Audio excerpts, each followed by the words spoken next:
What's up mga ka-travels? So nandito nga tayo ngayon sa Good Shepherd Chapel, ang isa sa pinakatanyag na chapel dito sa bayan ng Tupi, South Cotabato.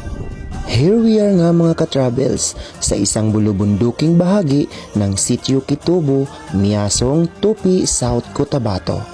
Isa nga ito sa pinakadinadayong religious attraction ngayon dito sa probinsya ng South Cotabato dahil sa kanyang natatanging lokasyon at nakakamanghang landscape. Ang simbahang ito ay bukod tangi dahil sa lutang na lutang ang kulay puting pintura nito na nakatayo sa gitna ng napakagandang hanay ng mga kabundukan. Pinaliligiran din ito ng makukulay na mga bulaklak na lalong nagpatingkad sa mga tanawin dito sa lugar. Samantala, kapansin-pansin din dito ang overlooking na ganda ng Mount Matutum. Ang napakalawak na landscape ng mga halamang ito ay sobrang patok naman sa mga turista dahil sa kanyang picture-perfect setting sa lugar na ito.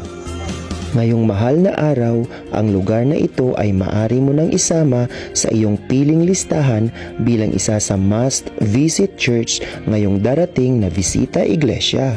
O, diba? San ka pa? Kahit saan mang social media sites ang inyong pupuntahan, ito na marahil ang pinakasikat na chapel dito sa probinsya ng South Cotabato. Akmang-akma nga ang makukulay at mayayabong na halamang ito sa lamig ng klima at uri ng mga lupa dito. Kaya naman isa ito sa mga piling lugar para pagdausan ng inyong mga video coverage at shooting pictorials for your important occasions. Bawat anggulo nga ng lugar na ito ay talaga namang picture perfect at sobrang walang katulad.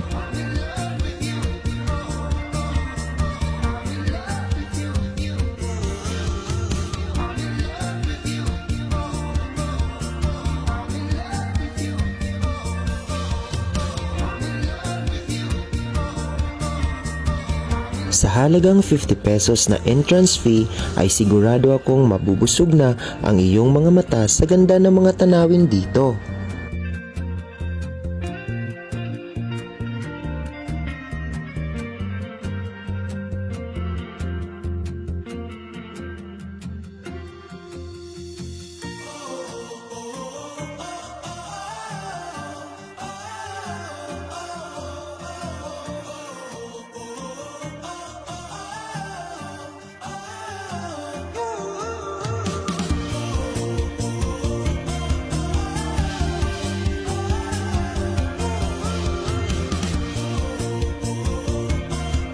Samantala, patuloy pa rin ang mga constructions at improvements sa lugar na ito kabilang na ang Stations of the Cross na kasalukuyang ginagawa rito.